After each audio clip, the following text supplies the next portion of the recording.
Começa muito bem, mas o ensino fundamental destrói as principais características que a gente gostaria de ter nos nossos colaboradores hoje. Jovem Pan News. E nós vamos conversar hoje aqui com quem é especialista no assunto, mas para empresas já mais avançadas ou, enfim, para desenvolvimento de ideias, o Célio Valcanaia. Muito obrigado, Cadorim, pelo convite. É uma satisfação estar aqui, estou ao seu dispor. Você diz assim, lá no início do seu site, aonde você está e aonde você quer chegar, né? Existe toda uma necessidade que é a falta de um planejamento específico para o desenvolvimento da sua empresa. E aí nós temos altíssimos índices de mortalidade dessas empresas logo no início, por conta justamente da falta de planejamento. Isso faz sentido? Faz todo sentido. Evidentemente, o planejamento tradicional, como a gente conheceu nas últimas décadas, ele deixa de existir porque nós não sabemos o que vai acontecer amanhã. O que de fato faz uma empresa existir no futuro, e aí é um pouco de onde você quer chegar, está muito ligado ao propósito a que ela se propõe. Então, eu posso ter dificuldades em determinar números para o ano seguinte, volumes, metas, mas eu não devo ter dificuldade em determinar onde eu quero estar em relação ao meu propósito. As que são feitas apenas com objetivo de dinheiro vão engrossar essas estatísticas de falência muito rápida, né? Metade deixa de existir em menos de 2 anos. E eu tenho visto que as empresas que são criadas com amor, com propósito e que aí atrai gente, essas são as que de fato dão certas e vão existir bastante tempo. Isso que você está falando é muito verdade, a gente acredita muito nisso, que é a transformação inclusive do comportamento do consumidor. Uhum. Ele não mais vai buscar marcas, ele vai sim buscar o que aquela imagem, aquele símbolo representa. Uhum. Então, justamente isso, não é só a busca de dinheiro, é o que mais que aquela empresa faz em benefício da sua comunidade local. Ela tem um propósito voltado à preservação do meio ambiente, ela tem um propósito à sustentabilidade financeira da sua comunidade. Isso sim é um grande diferencial das empresas do futuro e já está começando a aparecer. E o incrível é que quando a empresa age dessa forma, ela ganha mais dinheiro. Exatamente, não é apologia à pobreza. Exatamente. Ela ganha mais dinheiro, porque ela vai fazer bem feito, as pessoas vão fazer por amor e ela vai ser mais bem sucedida. Não é caridade. Não é caridade. É justamente o contrário, é para você poder ter mais um diferencial para conseguir angariar cada vez mais recursos e, de novo, um ciclo virtuoso, né? Quanto mais eu recebo dentro de uma empresa que tem propósito, mais eu beneficio a minha causa, né? A minha comunidade. Uhum. E como é que funciona aí no seu dia a dia, Célio, essa questão de consultoria das empresas? O que mais que você tem visto de mais dificuldade das empresas hoje no desenvolvimento dos seus negócios? Uhum.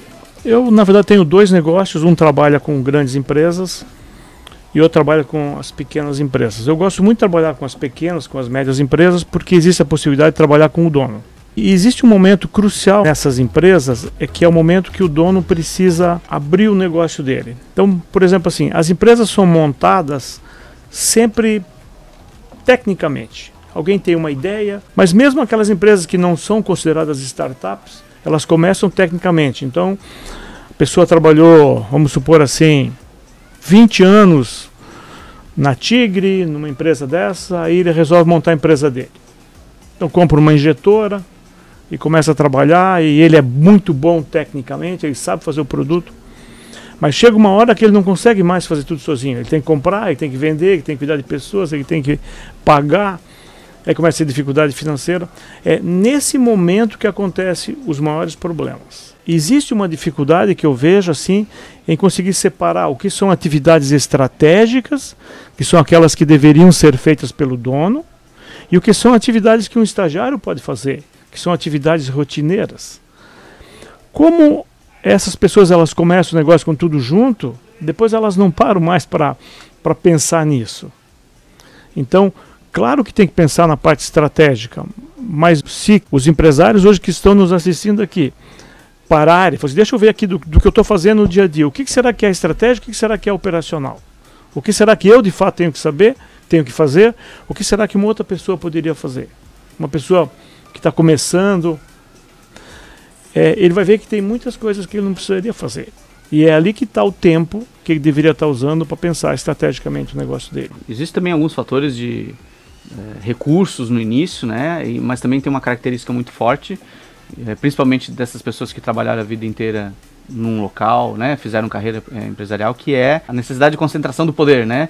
De você não conseguir delegar. Isso também é uma questão muito importante, e isso nós vemos muito refletido na saúde das pessoas, né? Você já vê aí uma questão de estresse, de burnout. Sim.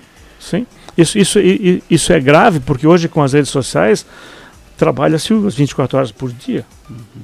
Então, aquela ideia que a pessoa teve de montar um negócio para ter uma vida prazerosa, para ser um empreendedor, acaba virando um problema, porque ele acaba ficando doente. Então, a recomendação que eu sempre dou desde pequeno, começa a pensar em estrutura. Defina a estrutura da tua empresa, mesmo que você ocupe todos os cargos. Você começa só você.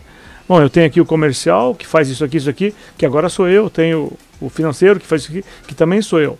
Porque a hora que você precisar botar uma pessoa, já está pronto. Vou colocar alguém no comercial. Bom, você vai fazer isso daqui.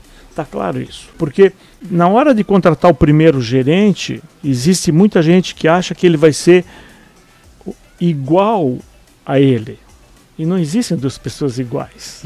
Queria também tocar no assunto da sua dedicação à questão da educação aqui na cidade, né? Lá da Sustentária você cuida da parte do PEA, que é o Programa Empresarial Aplicado, ou seja, todo mundo que faz MBA precisa aplicar um projeto, né, na prática, de que ele está fazendo, baseado nos estudos que estão fazendo.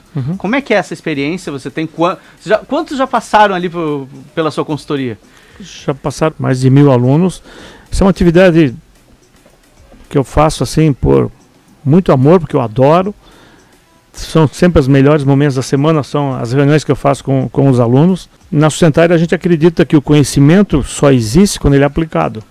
Não adianta ter conhecimento teórico, tem que colocar na prática. Então o PEA é a forma como nós encontramos para fazer com que o aluno de fato aplique durante os 18 meses do curso dele o conhecimento que ele está recebendo para resolver algum problema na empresa dele, fazer uma inovação, fazer um plano de negócio. Mas se você me permite, você tocou no assunto educação, esse tem sido um problema crônico, porque a gente tem hoje desempregados e as empresas não estão conseguindo contratar pessoas em certas funções.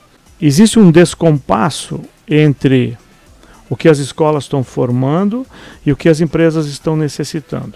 A velocidade com que mudam nas empresas é maior do que a velocidade com que as escolas conseguem se adaptar. Então as empresas passaram a ter que formar a sua própria mão de obra. O MEC não está na mesma velocidade que está na inovação que você falou, por exemplo. Não está, então tem muita dificuldade em acompanhar. Então, é importante fazer uma faculdade, fazer uma graduação? Claro que é, mas não é suficiente.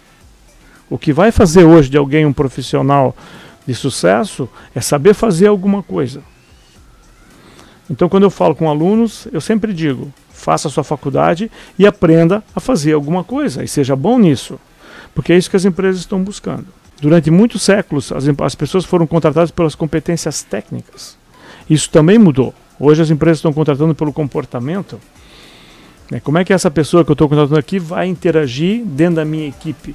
Porque as competências técnicas a gente pode ensinar, o comportamento não.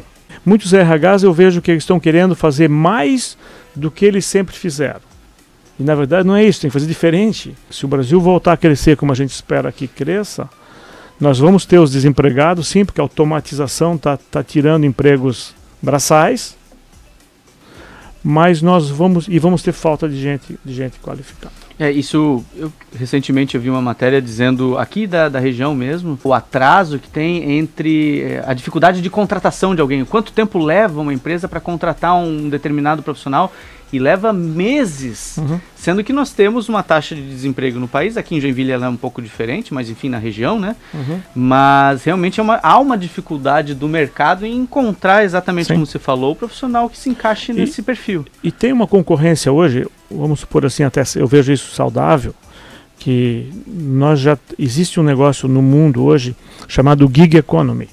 A tradução literal, como você falou antes, ela é a economia de bicos.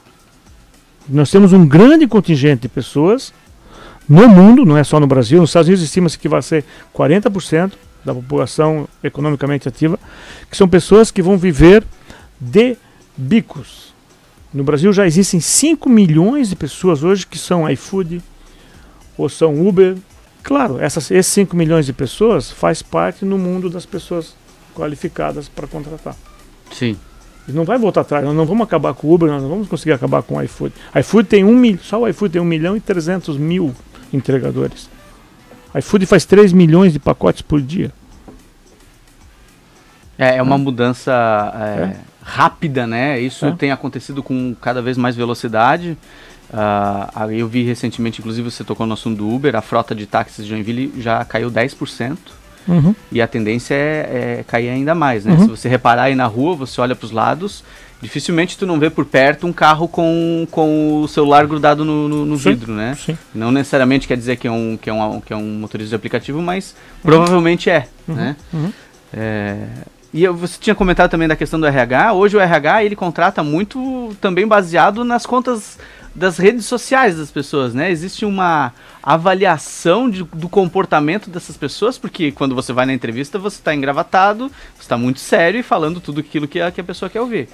Mas aí o entrevistador, e não se enganem disso, isso é muito verdade, tá? Cuidado com o que vocês postam nas redes sociais, porque ali as pessoas se entregam, né? E não só para questão de trabalho, né? Vamos preservar a nossa vida particular também. Os RHs têm sim tomado decisões de contratação baseado nas postagens de Facebook, Instagram, enfim, porque isso reflete aí sim o perfil exato daquele candidato, né? Isso é o comportamento.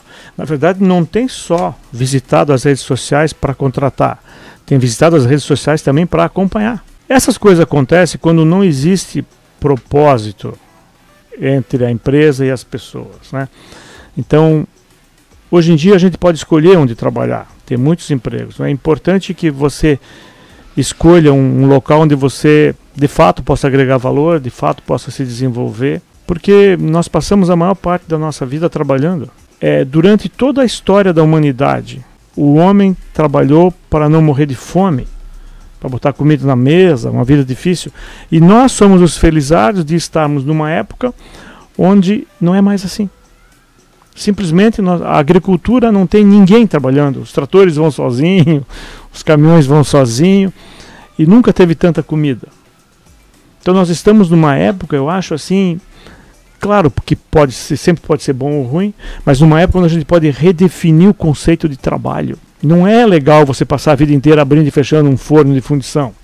Eu sei que foi bonito sustentar a família com isso, educar os filhos. Não precisa mais. A gente pode fazer coisas melhores. A gente pode ser mais humano e menos braçal. E é nisso que as startups se encaixam perfeitamente, lógico, né? Lógico. São as soluções das dores que a gente vê hoje. E uma das preocupações ainda assim, porque isso vem enraizado na cabeça das pessoas, né? E aí algumas startups quando chegam para fazer as entrevistas, porque startup precisa fazer muita entrevista, né? E ver se o mercado realmente vai aceitar aquela solução que ela está propondo. E uma das questões muito recorrentes é a preocupação de que essas automações vão tirar empregos. Essa é uma recorrência de preocupação que eles ouvem, né? Ah, mas aí você vai tirar 2, 3 empregos. Não, eu estou redirecionando. Eu estou direcionando para um outro tipo de atividade. E aí vem essa questão que a educação é a mesma há dezenas de anos. É um bando de gente sentada com níveis de aprendizado diferente. Alguém tem uma capacidade muito maior em matemática, outro para a área artística, mas está todo mundo... Tem que passar em todas. Tem que passar em todas, tem que decorar tudo, né? Não há um estímulo específico. E aí, de novo, o mercado ele vai se adaptando muito mais rápido que a educação e a gente vê esse problema sério hoje, né? Esse tipo de profissional que muitas empresas estão buscando, que as startups estão buscando, ele existe nos jardins de infância. Lá as crianças elas trabalham em grupo, elas se divertem, elas inovam, elas correm risco, elas são felizes. É isso que a gente quer de uma pessoa hoje. Só que essa criança no jardim de infância, quando ela termina o jardim de infância, quando ela entra no primeiro ano do ensino fundamental, O que é dito por ela? Agora você vai ter que sentar olhando o pescoço do amigo da frente, não pode falar, não pode colar. Não pode errar. Não pode errar. Começa muito bem, mas o ensino fundamental destrói as principais características que a gente gostaria de ter nos nossos colaboradores hoje. Célio, infelizmente o nosso tempo aqui ele voa quando a gente está se divertindo, quando a gente está absorvendo informação, principalmente de um convidado como você.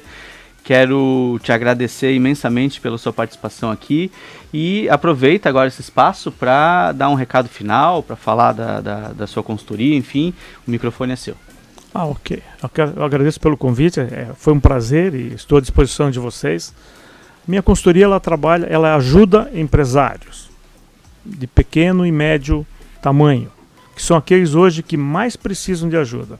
Infelizmente eu vejo muitas empresas falindo porque o empresário não pede ajuda na hora correta. Esse é um trabalho muito legal de fazer, tem ajudado muitas empresas, né?